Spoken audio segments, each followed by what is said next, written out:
Hi நண்பா, எல்லாருக்குமே பிரிய வணக்கம். நான் உங்கள் சந்துரு பேசுகிறேன். எல்லோரும் எப்படி இருக்கீங்க? எல்லோரும் சூப்பராக ஹாப்பியாக இருக்குது நண்பா. நானும் பார்த்தீங்கன்னா சூப்பராக இருக்கேன்.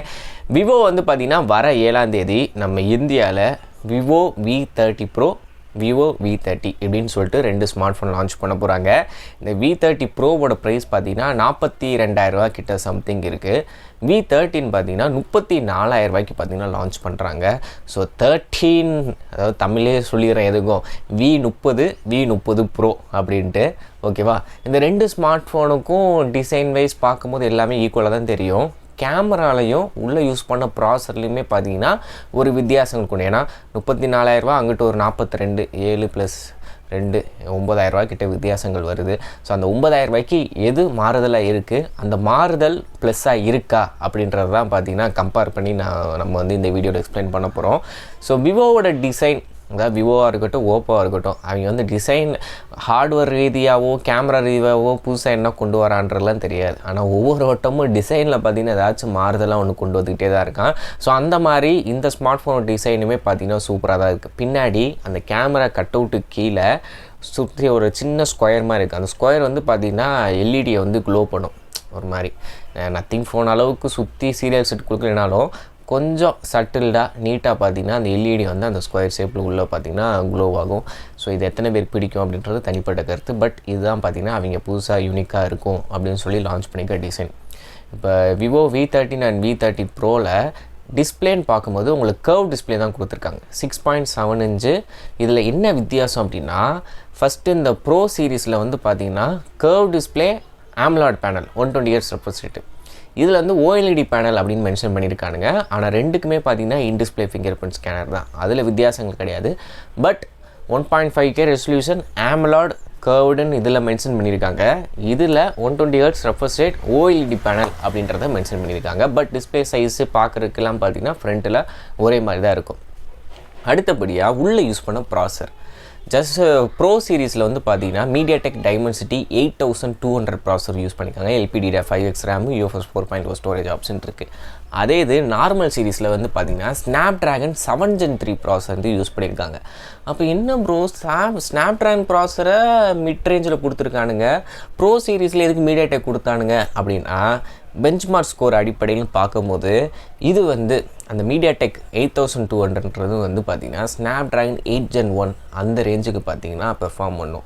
இங்கே 7 Gen 3 பார்த்திங்கன்னா உங்களுக்கு ஒரு mid range. So 8 Gen 1 compare பண்ணும்போது 7 Gen 3 வந்து கொஞ்சம் கம்மி தானே. ஸோ அந்த இதுக்கு ஈக்குவலாக பார்த்திங்கன்னா அந்த MediaTek Dimensity 8200 ப்ராசர் இருக்குது. So performance wise, GPU, CPU, அப்புறம் கிளாக் ஸ்பீட் வைஸ் பார்த்திங்கன்னா அது பெட்டராகிறதுனால அந்த MediaTek Dimensity 8200 விவோ V30 ப்ரோவில் பார்த்தீங்கன்னா யூஸ் பண்ணியிருக்கானுங்க. Snapdragon 7 Gen 3 பார்த்தீங்கன்னா விவோ V30யில் யூஸ் பண்ணியிருக்கானுங்க. அடுத்தபடியாக கேமராவில் ப்ரோ சீரீஸில் உண்மையிலே பிரோஜனமான கேமரா செட்டப் கொடுத்துருக்கானுங்க. அதில் என்னென்னா, primary 50 MP Sony sensor with optical image ஸ்டெபிலைசரோடு இருக்குது. அல்ட்ரா வைடுமே பார்த்தீங்கன்னா 50 MP சென்சார் யூஸ் பண்ணியிருக்காங்க. அடுத்து டெலிஃபோட்டோ லென்ஸுக்கும் 50 MP, அதுக்கும் OIS பார்த்திங்கன்னா இருக்குது. 3x வரைக்கும் ஆப்டிக்கல் ஜூம் வந்து போகும். ட்விட்டர்லாம் பார்த்தீங்கன்னா ஆல்ரெடி ரிவ்யூ யூனிட்டை வச்சு எடுத்த ஃபோட்டோ சாம்பிள்ஸ்லாம் போட்டிருந்தாங்க. எல்லாமே பார்த்தீங்கன்னா சூப்பராக இருக்குது. முக்கியமாக அந்த 3x போர்ட்ரேட் ஃபோட்டோஸ் எடுக்கும்போது அந்த பேக்ரவுண்ட் பிளரிங் பார்த்தீங்கன்னா நேச்சுரலாக இருக்குது.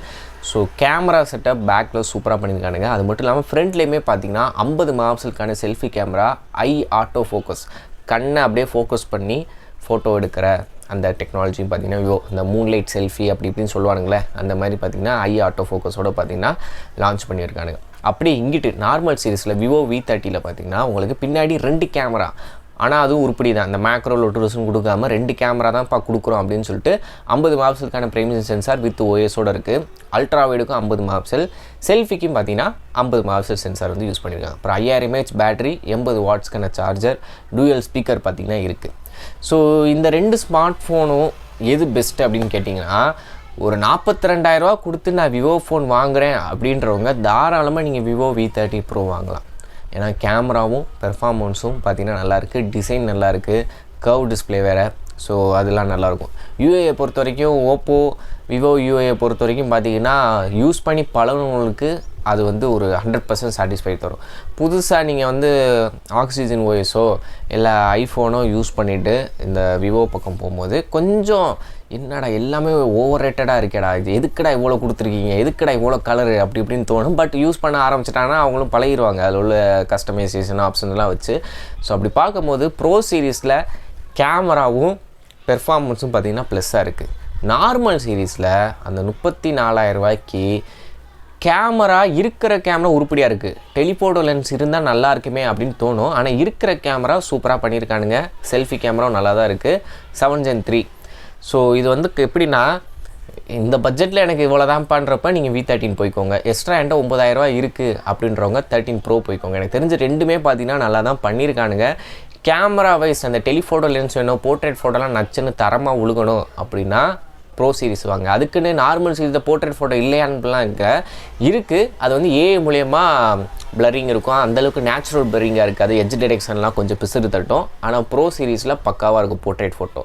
இந்த போர்ட்ரேட்டுக்காக மட்டும் வாங்கணும்னு நினைக்கிறவங்க அது விட மார்க்கெட்டில் ஏகப்பட்ட ஸ்மார்ட் ஃபோன் இருக்குது. 40,000 பட்ஜெட்டில் OnePlus 12 இருக்காப்புல.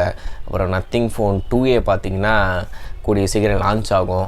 அதுலேயுமே பார்த்திங்கன்னா 2 கேமரா தான், அதுலேயும் டெலிஃபோட்டோ லென்ஸ் கிடையாது.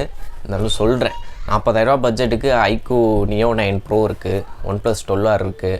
ஸோ கொஞ்சம் வெயிட் பண்ணிங்கன்னா 2A வந்துடும். இந்த பட்ஜெட்டுக்குள்ளே பார்த்தீங்கன்னா காம்படிஷன் ஆல்ரெடி ஹெவியாக தான் இருக்குது. ஸோ உங்களோட விருப்பம் தான். நீங்கள் என்ன நினைக்கிறீங்க விவோவோட V30 Pro V30 பற்றி? எனக்கு தெரிஞ்சு ப்ரோ சீரிஸ் சூப்பராக இருக்குது. நார்மல் சீரிஸுமே பார்த்தீங்கன்னா அந்த பட்ஜெட்டுக்கு விவோ தான் வேணுன்றவங்க வாங்கலாம்.